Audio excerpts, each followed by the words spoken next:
지난주에 하나님께서 우리에게 하나님의 보배 삼아 주시겠다. 그래서 나는 보배입니다. 그리고 우리가 함께 하나님의 말씀을 나눴습니다. 지난 한 주간을 돌아보니까 우리 성도들 가운데 보배롭게 살아가는 분들이 참 많았습니다. 보배인 줄 알고 보배롭게 살아가는 것, 그게 하나님께서 우리에게 원하시는 거죠. 주일학교 아이들도 보니까 참 보배롭게 예배당 안에서 뛰어다니면서 시간들을 보내는 걸 보고요. 실부 공동체 어르신들 지난주 또 우리 방학 마치고 함께 모이셨죠. 또 보배로운 실부 공동체를 만들어 갑니다. 어제는 보니까 여전도에 친목 모임을 하는데 또 우리 아줌마들이 참 잘 놀대요. 보니까 재미있게 그렇게 또 친목 모임도 행복하게 보배롭게 하는 걸 봤습니다. 토요일이 되어지면 저는 훈련을 3개를 합니다. 그래서 함께 훈련하고 양육을 하는데, 훈련하고 양육받는 분들이 또 보배롭게 나와서 하나님께서 하시는 말씀들을 듣고 더 귀하게 세워져 가려고 하나님께 세워져 가는 것 또 귀하게 바라봅니다. 저는 지난 월요일 날은 베트남으로 갔다가 우리 청년들하고 목사님들하고요, 수요일 밤에 밤늦게 그곳에서 출발해서 목요일 날 도착을 했는데, 베트남에도 가보니까 보배들이 있더라고요. 베트남에 가보니까 베트남이 지금 한창 사회주의가 이제 아직도 사회주의지 않습니까? 갇혀 있는 사회입니다. 많이 갇혀 있습니다. 그런데 그게 물질 문명이 들어옵니다. 물질주의가 들어와가지고 막 휘황찬란한 것들이 넘쳐나지면서 사람들이 한편으로는 갇히고 한편으로는 물질적으로 막 달려가는 그런 상황 속에 많은 문제들이 나타나는데, 하나님의 자녀들, 청년들이 보배롭게 함께 공동체 생활하면서 하나님을 섬겨가는 곳을 방문했습니다. 그곳에 그 청년들의 이야기를 함께 듣고 함께 교제 나누고 찬양하고 하는데, 우리 청년들이 하는 이야기가 선교하러 왔는데 자기들이 하나님의 은혜를 받고 도전받고 간다, 그런 이야기도 하면서 우리가 시간들을 보냈습니다. 보배롭게 산다는 게 얼마나 좋을까요? 하나님께서 우리를 보배롭다, 보배다라고 이야기할 때 하나님께서 주신 은혜대로 보배롭게 삶을 살아낼 수 있으면 얼마나 좋을까라는 겁니다. 하나님은 그런 의도를 이스라엘 백성들에게 출애굽하고 시내 산, 시내 평야에 있던 이스라엘 백성들에게 모세를 통해서 언약을 내려 주실 때 그 마음, 내가 너희를 보배 삼기를 원한다라는 그 마음이 오늘 우리에게도 그대로 전달되는 줄로 믿습니다. 지금도 하나님은 우리를 보배 삼기를 원하시는 거죠. 보배롭게 우리를 세워가기를 원하는 겁니다. 우리가 지난주 읽었던 출애굽기 19장 5절 말씀을 다시 한번 읽어봤으면 좋겠습니다. 같이 읽을까요? 시작. 세계가 다 내게 속하였나니 너희가 내 말을 잘 듣고 내 언약을 지키면 너희는 모든 민족 중에서 내 소유가 되겠고. 아멘. 하나님께서 우리를 하나님의 소유로 삼겠다. 이 소유가 바로 여러분 세굴라라는 단어 보배라는 말이라고 그랬습니다. 그래서 보배 삼는다, 그 위에 제사장 나라 삼는다, 거룩한 백성 되게 하신다, 그렇게 하나님께서 계속해서 우리에게 말씀을 전해주시는 거죠. 하나님께서 우리에게 이 의도를 계속해서 가지고 계시는 겁니다. 보배 되게 하겠다. 그래서 우리가 그렇게 살아가는데요, 오늘은 하나님께서 계속해서 그 말씀, 보배 되게 하겠다라는 말씀 뒤에 10계명의 이야기를 우리에게 들려주는 걸 봅니다. 시내산 언약에서 10계명이 중심 아닙니까? 하나님께서 10계명 중에서 오늘 우리는 1계명과 2계명을 함께 읽었는데요, 하나님께서 보배로 사는 방법을 알려주시겠다라는 겁니다. 우리가 보배인데 보배롭게 살 수 있는 방법을 알려주시겠다라고 이야기하는 겁니다. 보배의 삶을 유지하는 방법입니다. 그래서 먼저 하나님은 첫 번째 계명에서 뭐라고 이야기하죠? 하나님 외에는 다른 신을 내게 두지 말아라.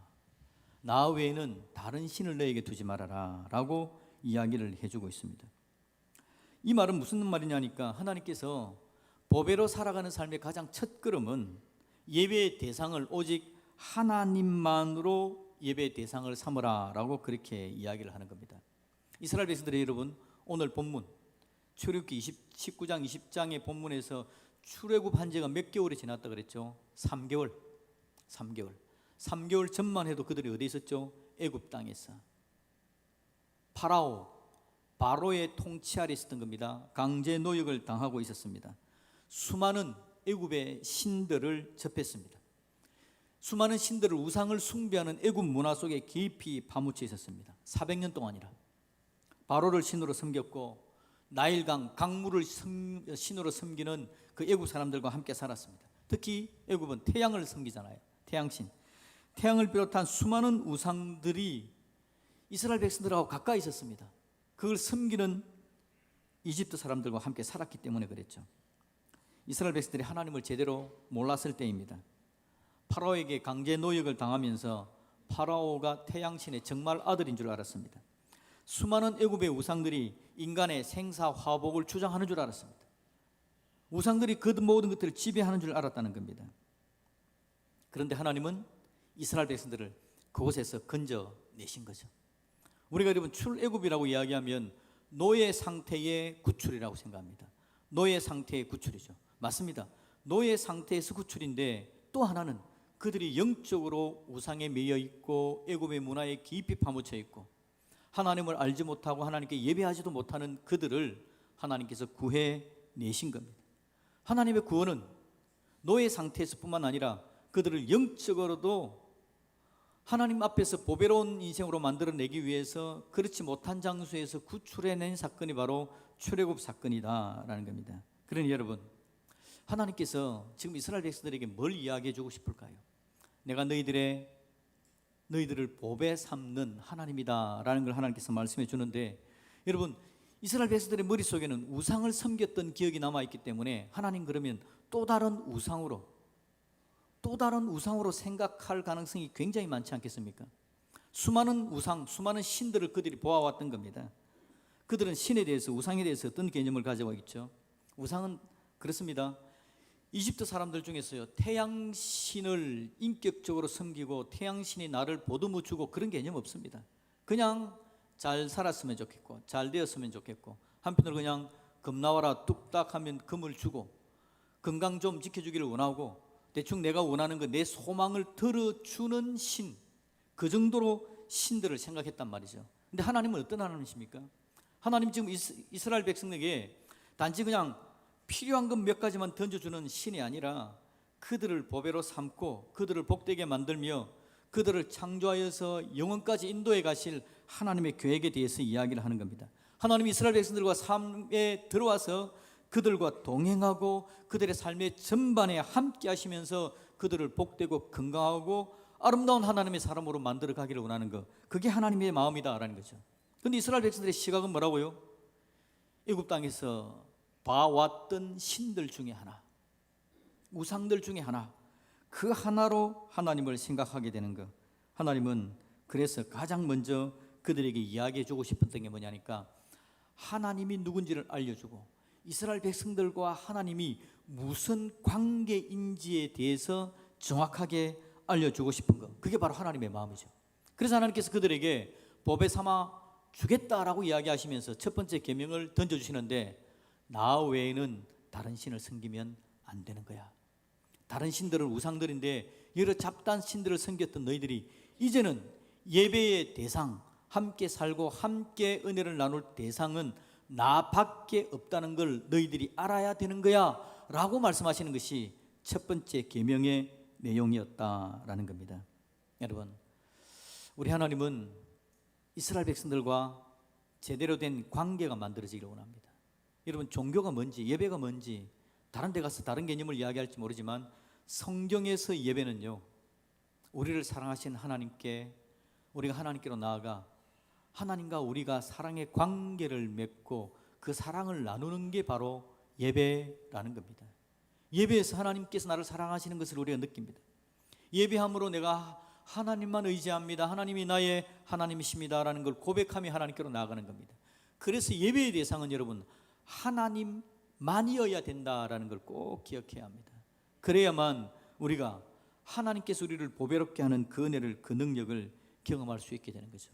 하나님 외에 다른 걸 예배하게 되면 우리를 보배 만드신 하나님께 집중하지를 못합니다. 그 하나님의 은혜와 능력을 누리는 자리에 서지 못하기 때문에 하나님께서 주의라고 이야기하시면서 첫 번째 계명으로 이 말씀을 던져주신다라는 거죠. 여러분, 우상이라 그럴 때에 우상의 의미가 뭡니까? 우리는 보통 알기를 하나님을 대신하는 것, 하나님의 자리에다가 다른 걸 높이는 걸 우상이다, 그렇게 이야기를 합니다. 하나님을 대신한다라고 이야기하는데, 여러분, 하나님을 대신하는 게 과연 있을까요? 하나님은 우리가 알기로 하나님은 오늘 우리에게 뭐라고 이야기하느냐 하니까 내가 너희를 법에 삼는다, 너희는 내 법에다 라고 말씀하시는 분이 하나님이십니다. 그런데 여러분, 세상의 그 어떤 우상이 우리를 보고 너는 나의 법에다 라고 이야기를 하던가요? 세상의 그 어떤 우상도 그러지 않습니다.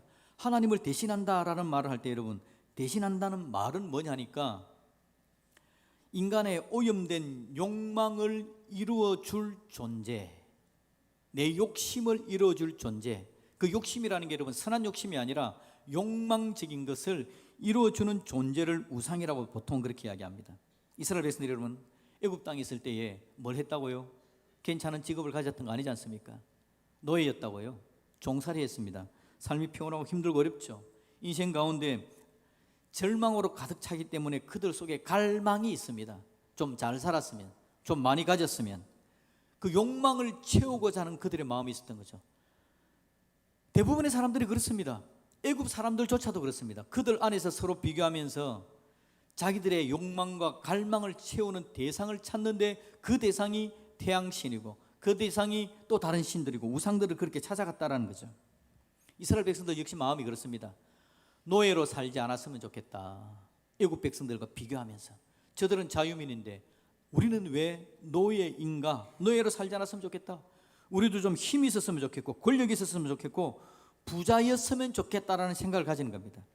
그래서 그들은 그들의 욕망, 그 마음을 채울 수 있는 존재를 찾아가는 겁니다. 애굽 사람들이 태양신을 섬기면서 잘 사니까 태양신이 우리에게 그걸 해줄 수 있을까? 나중에 금송아지도 만들지 않습니까? 애굽 사람들이 금송아지 만드는 걸 보면서 금송아지가 우리의 그런 부분들을 채워줄 수 있을까? 그래서 금송아지를, 태양신을 섬깁니다. 예배합니다. 의지합니다. 그것들을 우상으로 삼았다라는 거죠. 여러분, 요즘 우리나라의 사람들이 점을 많이 보는 거 아닙니까? 점을 보고 무속신앙에 빠져갑니다. 관상을 보고요. 참 많은 사람들이 그러고 있습니다. 내 앞날을 알고 싶은 거죠. 내 문제를 좀 해결받고 싶은 겁니다. 그래서 점을 보고 무속에 빠져가는 겁니다. 혹시 점 좀 보셨습니까? 아마 상당히 있을 겁니다. 그죠? 예. 많은 사람들이 그러고 살아요. 그런데 여러분, 그건 정말 하나님께서 우리를 보배로 삼아 주시려고 하는데 그 보배된 삶에서 떠나는 겁니다. 여러분 잘 기억해야 됩니다. 재미로도 보지 마십시오. 재미로도 운수 보고 젊게 보고 하는 그거 결코 여러분 우리의 영혼을 복되게 만드는 거 아닙니다. 사람들은 그렇게 점을 보고 또 무속에 빠져갑니다. 그게 사탄이 원하는 거죠. 문제를 해결해 줄 것 같습니다. 그래서 여러분 누구는 건진법사도 찾아가는 거 아닙니까? 찾아갑니다. 그에게 복채를 내놓습니다. 원하는 게 뭐죠? 힘입니다. 돈입니다. 성공입니다. 명예입니다. 그래서 찾아가는 겁니다. 세상이 보배라고 이야기하는 것들을 찾아가는 거죠. 세상은 여러분 뭘 보배라고 이야기합니까? 세상은 우리들을 보배라고 이야기하지 않습니다. 세상은 힘을 가진 것, 돈을 가진 것, 성공하는 것, 명예를 가진 것을 보배라고 이야기합니다. 세상이 보배라고 이야기하는 걸 가지고 싶은 욕망, 그 욕망을 이용하여서 사탄은 우리들을 우상에 빠져들게 만드는 겁니다.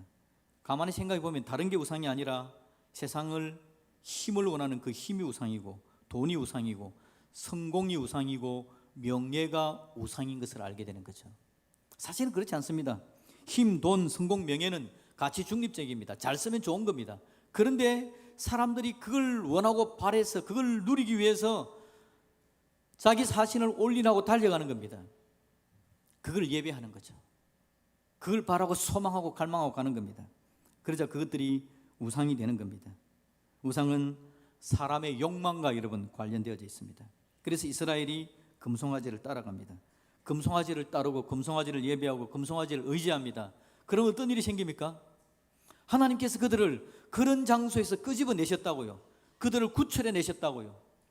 노예 상태에서 구출하고 영적으로 매여 있는 상태에서 구출하여서 하나님은 그들을 법에 삼으시기를 원하는데 다시 그쪽으로 가는 겁니다. 그곳에 매여 있는 겁니다. 그러면 다시 이스라엘이 노예의 정체성으로 돌아가는 겁니다. 구원받은 것 같은데, 자유를 누린 것 같은데 그곳에 매여 있는 겁니다. 오늘 우리의 문제일 수도 있습니다. 하나님이 우리가 구원받기를 원하시죠. 우리 인생의 문제에서 구원받기를 원하셔서 예수님께서 이 땅에 오십니다. 십자가의 죽으심으로 우리 죄의 문제를 해결하시고 우리가 예수 믿고 천국 가는 사람으로 우리를 구출해 내셨다고요. 구원해 내었는데, 구출을 했는데 우리의 마음이 우상이 있어서 다시 돌아가는 겁니다. 다시 그것에 매이는 겁니다. 세상이 보배라고 하는 곳에 우리의 마음을 빼앗기는 겁니다. 세상이 보배라고 하는 것을 우리가 예배합니다. 세상이 보배라고 하는 것에 내 마음을 다 빼앗겨 버립니다. 그게 예배죠. 그들을 예배하는 겁니다. 하나님의 은혜와 능력을 누리지를 못하는 겁니다. 우리 하나님이 얼마나 안타까울까요? 그래서 여러분, 지금 출애굽한 이스라엘 백성들에게 1계명을 이야기하신 하나님께서 오늘 우리가 이 예배 시간에 2025년 8월 31일 주일 이 예배 시간에 1계명을 다시 읽게 만들어 주시면서 우리에게 하나님은 동일하게 말씀하십니다. 내가 너희들을 건져냈다. 내가 너희들을 살려냈다. 내가 너희들을 보배로 삼기를 원한다. 그러니 너희들은 우상을 마음에 두지 말아라. 우상을 마음에 두면 다시 그쪽으로 돌아간다. 내가 너희들을 보배롭고 존귀하게 하려고 한다. 내 안에 들어오면 너희들이 보배를 발견하게 될 것이다. 나를 예배하면 너희들이 보배가 될 것이다. 그러니 세상의 보배를 쫓는 인생이 되지 말아라 라고 말씀하시는 것이 오늘 이 1계명의 말씀인 줄로 믿습니다. 여러분, 우리 하나님께 집중하시기를 예수님의 이름으로 축복합니다. 세상의 보배는 우리의 관심을 다른 데 두게 만들어서 하나님께 집중하지 못하게 만듭니다. 하나님께 예배하지 못하게 만듭니다. 하나님을 예배하는 자리에서 멀찍이 서 있게 만들어버립니다. 예배 안으로 쑥 들어와 하나님의 능력과 은혜를 누리지 못하게 합니다. 내가 보배라고 말씀하시는 그 하나님의 사랑을 체험하지도 못하게 만듭니다. 그러니 하나님은 섬기는 것 같은데 내 안에 우상이 가득하여 그 우상이 나에게 주는 절망감, 욕심, 욕망으로 가득 찬 인생이 되어버리게 만드는 거죠. 우리가 하나님을 섬기고 하나님을 의지하면 하나님이 누군지를 알게 되는 겁니다. 여러분, 하나님을 대신하는 걸 찾는 게 우상이라고 이야기했습니다. 그래서 하나님은요, 하나님을 대신하는 걸 제대로 찾아가는 게 아니라 하나님을 제대로 섬기는 삶을 너희들이 살아야 된다라고 우리에게 이야기를 한다는 거죠. 저와 여러분들, 하나님만 예배하는 보배로운 인생 되시기를 예수님의 이름으로 축복합니다. 하나님만 예배해야 됩니다. 그래야만 하나님 앞에 제대로 설 수 있는 거죠. 생각해 봅시다. 아이를 잃었습니다. 1년을 찾다가 2년을 찾다가 3년, 5년쯤 되어서야 아이를 찾아왔습니다. 이 아이가 5년 동안 살면서 부모가 누군지도 모릅니다. 내 사랑과 나의 위로를 받지도 못했습니다. 그냥 대충 자기를 대해주는 사람들 손을 거치면서 그냥 그렇게 살았던 아이입니다. 그런데 부모가 찾아왔습니다. 그러면 이 부모는 이 아이에게 뭐부터 가르쳐야 되겠습니까? 그동안 너를 돌봐주었던 그 사람들과 다르게 내가 네 아버지다, 내가 네 엄마다, 내가 너를 바라보는 관점은 그들의 관점과는 다르다, 내가 너를 보배로 삼고 나의 존귀하고 내 생명을 던질 만큼 내가 너를 사랑한다, 그런 나를 네가 알아야 된다. 부모가 그걸 가르쳐야 되잖아요. 그걸 보여줘야 되잖아요. 우리 하나님의 마음이 바로 그거라는 겁니다. 하나님이 오늘 우리에게 너는 다른 신을 너에게 두지 말아라, 내가 너희 하나님인 걸 알아야 된다라고 말씀하시는 하나님의 마음이 바로 그것이라는 겁니다. 우리를 빼앗기기 싫은 겁니다. 우리가 보배가 아닌 삶을 살아가는 걸 하나님은 참지 못하시겠습니다. 그래서 우리에게 다른 신을 섬기지 말아라 라고 이야기를 하는 겁니다. 우리 하나님의 마음, 그래서 하나님은 질투하는 하나님이라는 표현까지도 씁니다. 내 자녀를 왜 내가 다른 데 빼앗겨야 되느냐? 하나님은 질투하시는 강력한 마음으로 우리를 찾아내어 하나님 사랑 가운데 세워가기를 원하시더라라는 거죠. 여러분, 하나님을 제대로 바라볼 수 있기를 예수님의 이름으로 축복합니다. 하나님만 예배하는 하나님의 사람이 되어야 되는 겁니다. 그 하나님만 예배하는 거, 그래서 이 자리에 나와서 함께 예배 자리에 있는 게 얼마나 중요한 자리인지 모릅니다. 이 자리에서 우리가 하나님을 예배할 때마다, 주일날 함께 나와서 예배하는 자리에 있을 때마다 이 예배 자리에서 하나님의 사랑을 느끼고 하나님의 사랑을 경험하고 하나님이 나에게 어떤 존재인지 다시 한 번 더 생각하고 기억하고 하나님 머리 가운데 깊이 나아가는 저와 여러분들이 되시기를 예수님의 이름으로 축복합니다. 찬양할 때, 하나님 이름을 높여드릴 때 내가 누군지 알고 찬양하는 겁니다. 놀라운 하나님이 내 하나님이신 것을 알며 찬양하는 겁니다. 기도할 때에 나의 기도를 멸시하지 아니하시고 우리 공중기도회에서 대표자가 기도할 때 그 기도를 귀하고 아름다움으로 존중함으로 받아주시는 한마디도 놓치지 않기를 원하시는 하나님이 내 하나님이라는 것을 내가 기억하면서 공중기도에서 아멘 하면서 함께 기도의 자리로 나아가는 겁니다. 그게 예배입니다. 그 예배에서 하나님의 존재를 느끼는 겁니다. 나를 사랑하신 하나님의 은혜를 체험하는 겁니다. 그리고는 하나님께서 나를 보배로 세우실 걸 기대하며 하나님 앞에 온전히 서는 겁니다. 겸손함으로 나갑니다. 하나님의 놀라우심을 체험하며 하나님, 내가 다른 것에 절대 무릎 꿇지 않겠습니다. 내가 다른 거, 세상이 보배라고 하는 것을 내 마음에 절대 두지 않겠습니다. 하나님을 의지하면서 하나님 안에서 보배가 되고 하나님 안에서 보배를 발견하고 하나님 안에서 보배로운 삶을 살아내기를 소망합니다. 열망함으로 우리의 예배가 더 귀하고 아름다운 예배, 보배로 굳게 세워지는 믿음의 역사가 나타나지기를 우리 예수님의 이름으로 축복드립니다. 아멘.